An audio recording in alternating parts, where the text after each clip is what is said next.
अरे ये कौन है? इन्हें तो मैंने पहले कभी नहीं देखा। लगता है नए पड़ोसी आए हैं। लगता है आप लोग नए आए हो इस शहर में। जी आपने सही कहा है, हम लोग यहाँ पर नए आए हैं। मेरे पति की यहाँ पर नई नई जॉब लगी है। ओह अच्छा अच्छा, वैसे किसी चीज़ की ज़रूरत हो तो मुझे ज़रूर बताना, मैं आपके पड़ोस में ही रहती हूँ। जी बहुत बहुत शुक्रिया आपका। अच्छा ठीक है, चलती हूँ। किसी चीज़ की ज़रूरत हो तो ज़रूर बताना मुझे। हो गया आपका सामान शिफ्ट? कोई दिक्कत तो नहीं आई ना? जी बिल्कुल भी दिक्कत नहीं आई, हमने अच्छे से कर लिया। कोई भी दिक्कत हो तो मुझे ज़रूर बताना। आपकी पत्नी कहाँ गई? नज़र नहीं आ रही है। वो दीपिका कुछ सामान लेने के लिए मार्केट गई है। अच्छा ठीक है, मैं चलती हूँ। अरे दीपिका तुम आ गई। तुम्हें पता है कल जो पड़ोसन वाली लड़की आई थी ना, वो आज भी आई थी। बेचारी कितनी अच्छी है ना, हमारी कितनी परवाह करती है। हाँ राहुल जी, आपने बिल्कुल सही कहा है। अरे दीपिका जी कहाँ पर गई हो? जी दीपिका तो घर पर नहीं है। आपको कुछ काम था क्या? हाँ वो मैं मंदिर के लिए पूछने आई थी। लेकिन दीपिका तो घर पर नहीं है। कोई बात नहीं, मैं बाद में आ जाऊंगी। सॉरी, आपको कहीं लगी तो नहीं ना? जी बिल्कुल नहीं, मैं ठीक हूँ। कमाल है, आप इतने दिनों से मेरे घर आ रहे हो लेकिन अभी तक आपने अपना नाम तक नहीं बताया है। अभी तक ऐसी ज़रूरत नहीं हुई। मेरा नाम उर्फी है। ओह मेरा नाम राहुल है। मुझे याद रहेगा। अच्छा राहुल जी, मैं चलती हूँ। अरे आप आइए आइए, अंदर आइए। जी मैं उर्फी। दरअसल मेरे घर पर कोई नहीं है ना, इसलिए मुझे अच्छा नहीं लग रहा, तो सोचा कि आपके घर चले जाऊँ। तो क्या हुआ उर्फी जी, आपका ही घर है, आप जब चाहो जब आ सकती हो। और दीपिका जी, आपका काम तो सब ठीक ठाक चल रहा है ना? जी उर्फी जी, बहुत अच्छा काम चल रहा है हमारे यहाँ पर। अच्छा दीपिका जी, मैं चलती हूँ, बहुत समय हो गया है। ठीक है उर्फी जी, फिर समय मिले तो ज़रूर आना।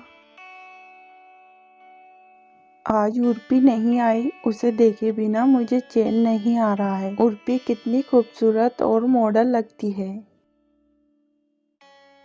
राहुल जी, माँ का फ़ोन आया था। माँ की तबीयत कुछ ठीक नहीं लग रही है, तो मैं कुछ दिनों के लिए माँ के पास जा रही हूँ। ठीक है तुम चली जाओ, किसी चीज़ की ज़रूरत हो तो मुझे बताना। जी दीपिका जी कहाँ चली गई? बाहर तो आना। अरे उर्पी जी आप, वो दीपिका उसके घर गई है कुछ दिनों के लिए। तो राहुल जी आप अकेले हो? चलो कहीं घूमने चलते हैं।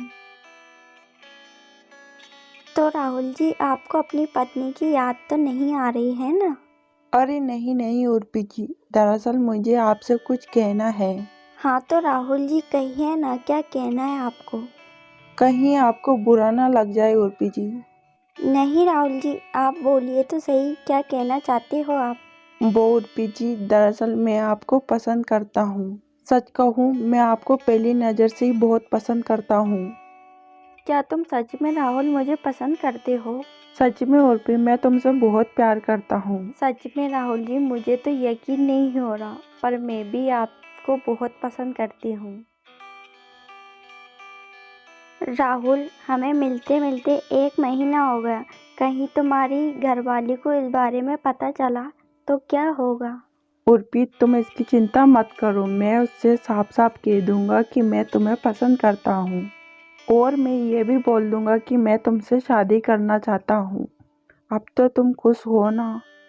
हाँ ठीक है। अरे दीपिका तुम आ गई? हाँ उर्फी मैं आ गई, लेकिन तुम मेरे घर पे क्या कर रही हो? वो दीपिका, दरअसल मैं उर्पी से प्यार करता हूँ और उसी से शादी करना चाहता हूँ। तो तुम चाहो तो अपने घर जा सकती हो। राहुल, तुमने मेरे साथ धोखा किया है। मैं तुम पर कितना भरोसा करती थी, और तुमने ये सिला दिया। मैं जा रही हूँ तुम्हें छोड़कर।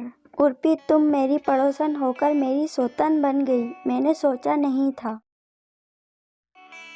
अरे सोनम बहू, अगर खाना बन गया तो जल्दी से लेकर आ जा, मुझे बहुत जोरों से भूख लगी है। हाँ माँ जी, बन गया खाना, अभी लेकर आती हूँ। सोनम की सास सोनम से इतना कहती है कि तभी उसके देवर की आवाज आती है। माँ, भाभी, आप दोनों कहाँ हो? जल्दी आओ, देखो कौन आया है। सोनम, ऐसा करो कि तुम खाना निकाल के रखो, मैं देख कर आती हूँ कौन है। माँ जी, मैं भी चलती हूँ आपके साथ। रोहित बेटे, ये तो किसे लेकर आया अपने साथ में? देखने में तो मुस्लिम बिरादरी की लगती है। माँ, भाभी, इसका नाम शबनम है, हम दोनों ने शादी कर ली। माँ, मुझे माफ़ कर देना कि मैंने आपको बताया नहीं। ये सब सुनकर उसकी भाभी माँ तो अचंभे में पड़ जाती है और उसकी भाभी बोलती है, देवर जी, ये क्या पागलपन की बातें कर रहे हो? आपने एक मुस्लिम लड़की से शादी कर ली। आपको पता है आपकी इस हरकत से हमारे परिवार वालों पर क्या असर पड़ सकता है? ये समाज हमें जीने नहीं देगा। यह सुनकर मुस्लिम देवरानी कहती है, वालेकुम सलाम अम्मी जान, गुस्ताखी माफ कर, हमने आपके बगैर मर्जी से ये शादी करी, इसीलिए हमें माफ कर देना अम्मी जान। मैं तुम दोनों को कभी माफ नहीं करूंगी। जो मेरे बेटे ने किया उसकी सजा तो उसे भुगतनी पड़ेगी। रोहित, इसे लेकर चला जा, मैं इस घर में इसे कभी भी नहीं अपनाऊंगी और ना ही मेरे घर में इसको आने दूंगी। माँ, भगवान के लिए ऐसा मत कहिए। अगर आप नहीं आने देंगे तो हम कहाँ जाएंगे? आपके अलावा इस दुनिया में हमारा कौन है? हम कहाँ जाएंगे माँ? यह सुनकर उसकी भाभी कहती है, देवर जी, आप इस घर में नहीं रह सकते। जो आपने किया इसका जवाब हम दुनिया वालों को कैसे देंगे? आप ही बताइए, हम कहीं मुंह दिखाने के लायक नहीं रहे।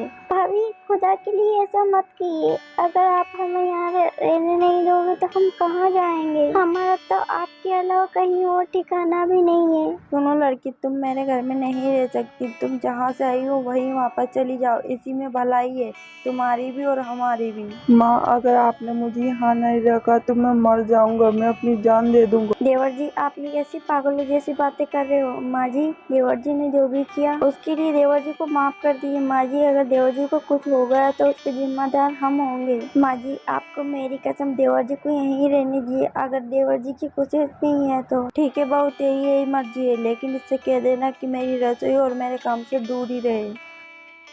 देवर जी, आप तो जानते हो ना कि माँ जी आपसे बहुत गुस्सा है, इसीलिए देवरानी जी को साड़ी पहनना होगा ताकि माँ जी का गुस्सा थोड़ा शांत हो सके। आखिर इस घर में से रहना है तो यहाँ के तौर तरीके तो उसे सीखने ही होंगे। पर भाभी, आप तो जानती हो ना कि शबनम को साड़ी पहनना नहीं आती है, क्योंकि इसने यह सब कुछ पहले नहीं पहना है। भाभी, कोई बात नहीं भाभी, मैं साड़ी पहन लूंगी, आप साड़ी निकाल दीजिए। ये लो साड़ी, जल्दी से पहन के तैयार हो जाओ। भाभी, आपका बहुत बहुत शुक्रिया जो आपने हमारा साथ दिया। मम्मी जान, आज इस घर में मेरा पहला दिन है तो मैं रसोई में मीठे में क्या बनाऊं? मुझे तेरे हाथ का कुछ नहीं खाना, और खबरदार जो मेरी रसोई के हाथ भी लगाया तो। माँ, प्लीज उसे कुछ न कुछ बनाने दीजिए, शबनम बहुत अच्छा खाना बनाती है। यह सुनकर रोहित की माँ को काफी गुस्सा आता है और वहाँ से चली जाती है। ऐसे रात होती है और शबनम अपने पति से कहती है, रोहित, मुझे साड़ी में बड़ा अजीब लग रहा है, मुझे पता नहीं कि मैं अम्मी जान को मना पाऊंगी या नहीं। शबनम, तुम चिंता मत करो, माँ बहुत जल्दी मान जाएगी, लेकिन तुम माँ को अम्मी जान नहीं माँ जी कहकर बुलाना, उनको अच्छा लगेगा। ऐसे ही कुछ दिन बीत जाते हैं और एक दिन, माँ जी, मैं आपके लिए चाय बना के लिए आऊँ? आप बोलो तो। मुझे तेरे हाथ की चाय नहीं पीनी। मैं चाय क्या, मैं तो तेरे हाथ का पानी तक नहीं पीऊँ।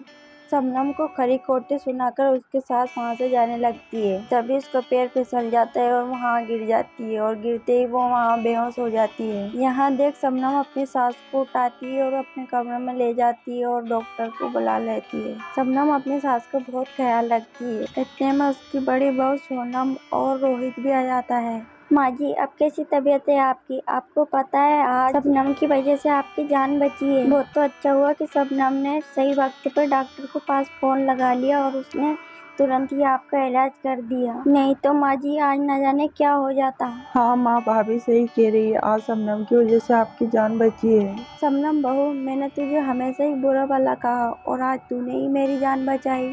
ये सब सुनकर शबनम की सास उसके पास आती है और उससे गले लगाकर उससे बोलती है, शबनम बहू, मुझे माफ़ कर देना, मैंने तुझे हमेशा ही गलत समझा। माँ जी, आपने मुझे अपना लिया, इससे बड़ी खुशी मेरे लिए कुछ भी नहीं है। वीडियो अच्छी लगे तो लाइक कर देना, चैनल को सब्सक्राइब कर देना और एक कमेंट करके बताना। मिलते हैं अगले वीडियो में, तब तक के लिए बाय बाय।